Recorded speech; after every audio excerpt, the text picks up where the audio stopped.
Om Swastiastu, pemirsa Bali TV, kembali saya Winata menjumpai Anda. Dan seperti biasa dalam Bali Post Talk.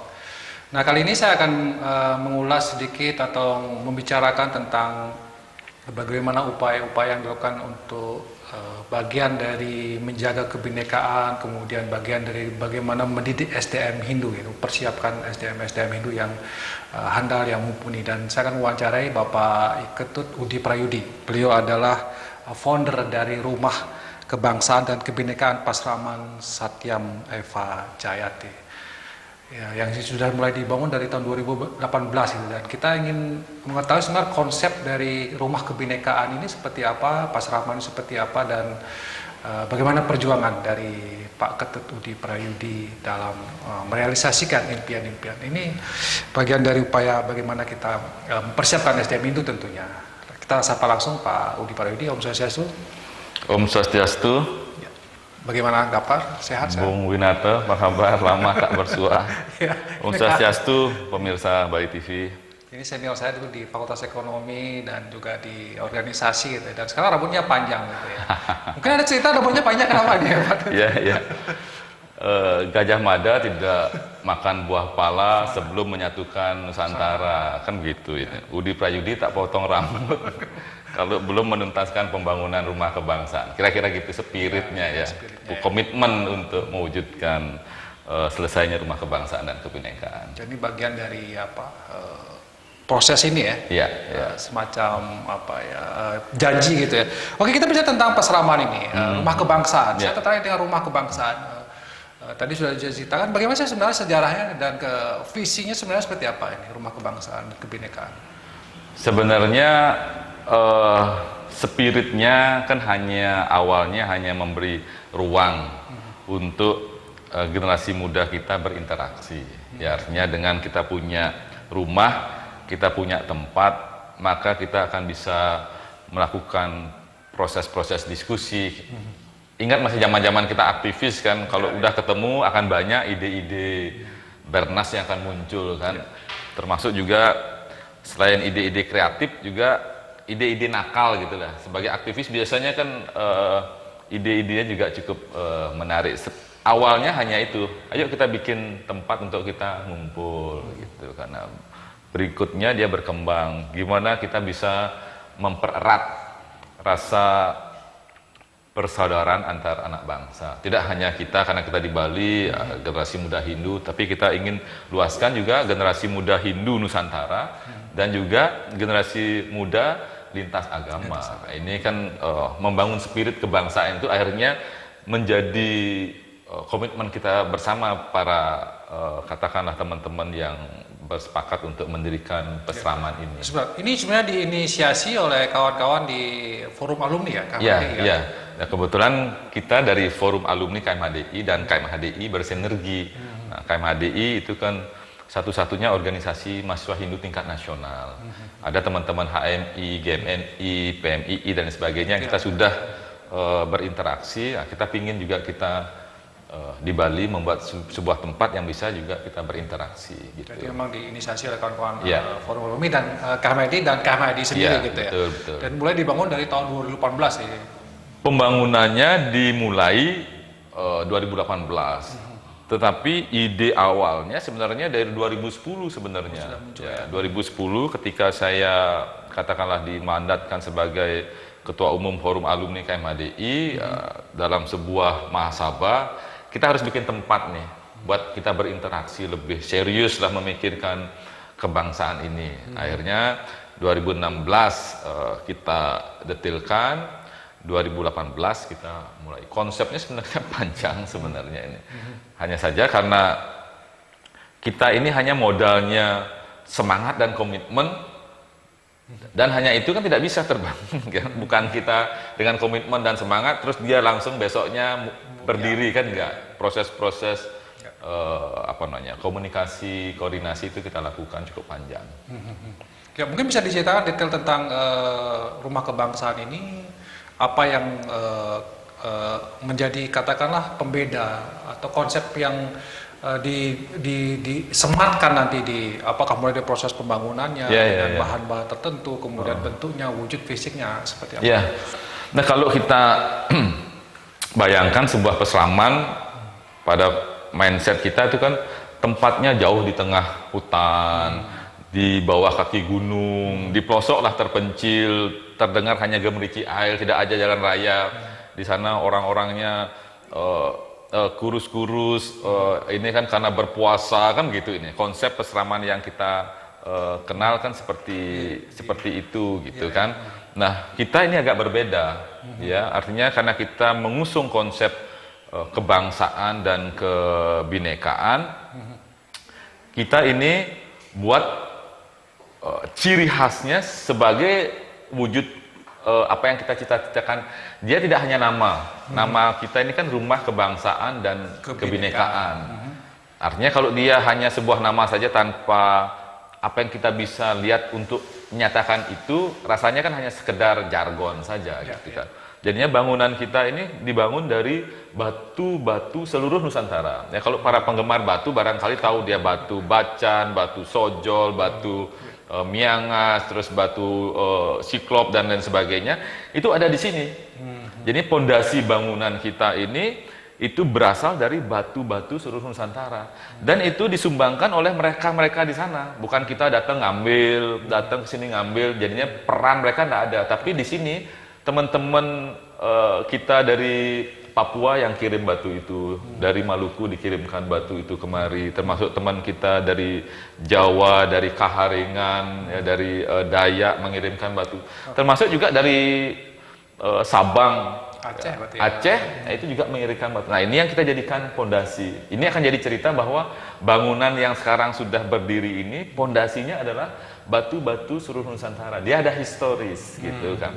Termasuk sengaja cat kita ini kita merah putih kan, kalau dilihat bangunan kita ini merah putih gitu kan. Merah putih memang mau tidak mau nanti kita akan terpanggil pangsing cat nih merah putih, terus apa aktivitas merah putih di dadamu itu seperti apa gitu kan, supaya enggak kita hanya terbayang gedung merah putih itu kan hanya di KPK ya kalau kita lihat. Nah, di sini kita juga spiritkan apa namanya, rasa-rasa nasionalisme kita gitu. Jadi dari mulai pembangunan ada batu-batu yang dibangun dari pusat, dari Sabang sampai Merauke. Dari Sabang sampai Merauke ada di sini. Papua ada juga ada di sini. Papua. Jadi itu mewujudkan bahwa ini adalah rumah kebangsaan Bangsaan, dan kebinekaan. Ya. Itu spiritnya. Nah, ada juga nanti ada peseraman dan segala macam dibangun gitu. Ini kita nanti akan ada 5 konsep bangunan ya, ada 5. Selain yang sudah berdiri sekarang adalah gedung serbaguna yang sudah jadi, nanti ada juga yang namanya Holy Wall. Holy Wall itu adalah dinding suci yang berisi tentang kemanusiaan, persaudaraan, cinta kasih dari seluruh dunia. Contoh umpamanya Mahatma Gandhi kan tokoh pergerakan. Beliau punya kata-kata yang sangat apa namanya, kita bisa aplikasikan nanti dalam bahasa Sanskerta. Barangkali Dalai Lama punya katakanlah kata-kata yang kita perlu adopsi, termasuk juga Bung Karno, Bung Hatta. Dia dalam apa namanya bahasa aslinya. Termasuk kita di Bali umpamanya ada Tatwamasi. Nah, dia dalam bahasa Bali dia ininya. Itu Holy Wall. Ada juga kita Padma Candi Nusantara. Ya. Padma Candi berkonsepkan unsur tradisional Bali, perpaduan ya.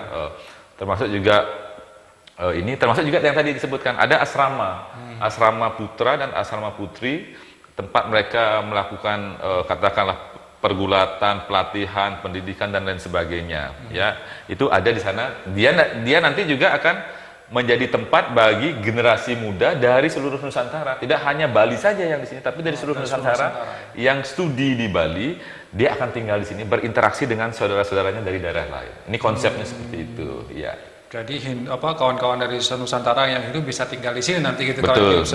Tapi bisa Pak Di Prayudi ceritakan tentang bagaimana perjuangan, mungkin ada persoalan-persoalan yang sudah direncanakan. Saya kira konsepnya bagus itu ya, sangat menggugah gitu ya.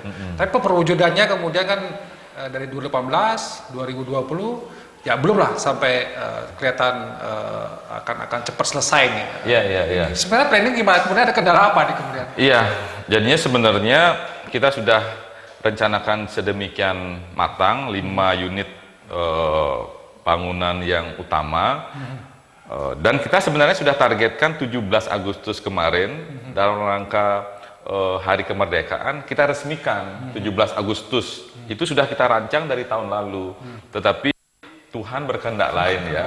Datanglah sang COVID ini memberikan kita cobaan.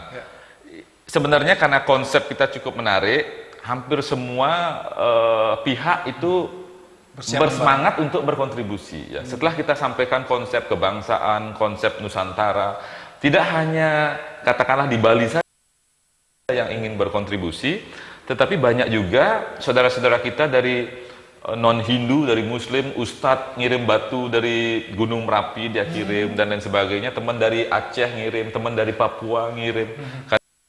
Spiritnya mereka Nah, terus karena situasi yang seperti ini, ada 5,3 miliar komitmen bantuan, malah ada beberapa yang sudah masuk ke APBD 2020, sudah mulai proses tender, sudah ditenderkan ininya. Kita sudah berbunga-bunga untuk menyongsong bangunan itu. Harus kita terima dengan lapang dada, itu dari schedule untuk penanganan COVID. Ya, artinya 5,3 M itu untuk asrama putra dan putri, untuk rumah kreatif. Kita akan ada sebenarnya rumah kreatif bagi generasi muda untuk melatih mereka untuk bisa rumah kebangsaan dan kebinekaan ini tidak hanya memberatkan pemerintah. Umumnya kan tempat-tempat sosial, ini peseraman kan tempat sosial, itu kecenderungan mengharapkan bantuan dari orang lain. Konsep untuk bagaimana bisa menghasilkan betul. Jadinya kita rumah kreatif, dia jual baju kaos, bikin souvenir, jual kopi, jual panganan untuk menghidupi. Termasuk juga di kita di sini tanaman-tanaman semua untuk bisa kita konsumsi. Tidak hanya bunga yang indah dilihat, tapi tidak bisa dimanfaatkan, itu tidak ada di sini. Semua tanaman itu adalah yang bisa dimanfaatkan. Entah tanaman sayur mayur, taman obat, taman upakara, itu akan kita tanam di sini. Yang jelas bisa produktif lah menghasilkan dan bisa kita inikan. Nah ini, walaupun COVID masih berada di depan mata kita dan kita berharap juga selesai, tapi pembangunan kita tidak berhenti. Ya, ketika di tempat lain berhenti, di tempat peseraman ini komitmen kita, ayo kita tunjukkan dengan semangat gotong royong, kita bisa menuntaskan. Tetap berjalan ya?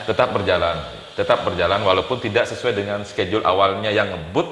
Sekarang ya pelan-pelan kembali. Cukup 100 km per jam lah. Dulu 200 km per jam, sekarang 100. Tapi tetap semangat ya Pak Udi? Tetap semangat, ya. Tetap semangat. Dan bagaimana kemudian ini juga dibangun dari kawan-kawan dari semua pihak ya? Iya. Bagaimana kan ini bergotong royong? Ini kita namakan rumah gotong royong. Ya, ada di lantai 2, ada satu dinding yang kita namakan history wall. Kalau tadi itu kan holy wall, ini ada history wall. Ya, semacam dinding 4 x 6 meter untuk terisi semua nama-nama yang mensupport. Ya, setiap orang yang mensupport dalam bentuk apapun, tidak hanya dia sumbang uang, tidak hanya dia sumbang barang, bahan bangunan, tapi dia menyumbang pemikiran saja. Kita akan cantumkan namanya sebagai bentuk bahwa rumah ini dibangun dengan gotong royong. Adik-adik mahasiswa yang hanya bawa surat, itu masuk juga. Itu kita masukkan juga, karena tanpa dia membawa surat, kita nggak akan ketemu dengan Pak Gubernur, nggak akan ketemu dengan Pak Wali Kota dan Pak Bupati untuk kita bisa menyampaikan konsep-konsep kita. Artinya ini akan bisa segera direalisasikan kalau misalnya COVID berlalu, kemudian komitmen-komitmen yang sudah ada ini tetap bisa berjalan kembali gitu. Mungkin sebagai closing statement, ada yang mau disampaikan kepada masyarakat, mungkin pemerintah dalam konteks bagaimana rumah kebinekaan ini, kita harus sepakat nih bahwa ini konsep yang cukup menggugah, bagaimana anak-anak bangsa gitu yang di Bali nih mau punya rumah yang rumah kebangsaan dan kebinekaan ini. Ada mungkin yang ingin disampaikan Pak? Ya, kita ingin bahwa rumah kebangsaan dan kebinekaan kita di tepi sawah di tengah kota Denpasar, di kajek kangennya kota Denpasar, kalau secara Hindu kita itu menganggap bahwa Kajakangin itu adalah tempat yang kita sucikan, ya, tempat yang kita anggap menjadi berkah. Jadi harapan kita bahwa tempat ini akan menjadi contoh bagaimana anak-anak muda bisa bertemu, anak-anak muda bisa berkreativitas, anak-anak muda bisa berinteraksi satu dengan yang lain dari mana saja di rumah kebangsaan ini. Ini konsep kita, karena kalau kita lihat plafon bangunan kita itu dari berbagai warna, dan termasuk ada seluruh nama-nama pahlawan Nusantara di sini. Nah, itu kira-kira mudah-mudahan menjadi spirit kita bersama. Ya. Demikian tadi wawancara saya dengan Pak Udi Prayoedi, founder dari Rumah Kebangsaan Kebinekaan Pasraman Satyamepa Jayate. Bagaimana kawan-kawan di KMHD ini punya konsep yang cukup menggugah, ya. Sekali lagi saya katakan menggugah ini supaya di Bali ada sebuah momentum, ada sebuah monumen katakanlah begitu, yang dimana mewujudkan toleransi tidak hanya sekitar wacana, tapi juga dalam bentuk fisik, dalam bentuk kegiatan, aktivitas yang ini mudah-mudahan ini menjaga keutuhan kita sebagai bangsa yang namanya NKRI. Dan tentu kita berharap semua badai COVID ini segera berlalu, apa yang sudah direncanakan oleh kawan-kawan ini bisa terwujud sehingga realisasinya segera. Dan rambutnya bisa dipotong ya Pak Udi. Katanya kalau nggak selesai dipotong. Kita berdoa bersama, tentu semangat ini tetap harus kita jagakan. Kalau mungkin ada yang ingin membantu, silakan hubungi Pak Udi Prayoedi. Ini ada lokasinya di daerah Penate, ya. Daerah Penate. Oke. Demikian Bali Post Talk kali ini. Saya ucapkan terima kasih. Saya tutup dengan promo Santi. Om Santi. Om Santi Santi Santi. Terima Om. kasih.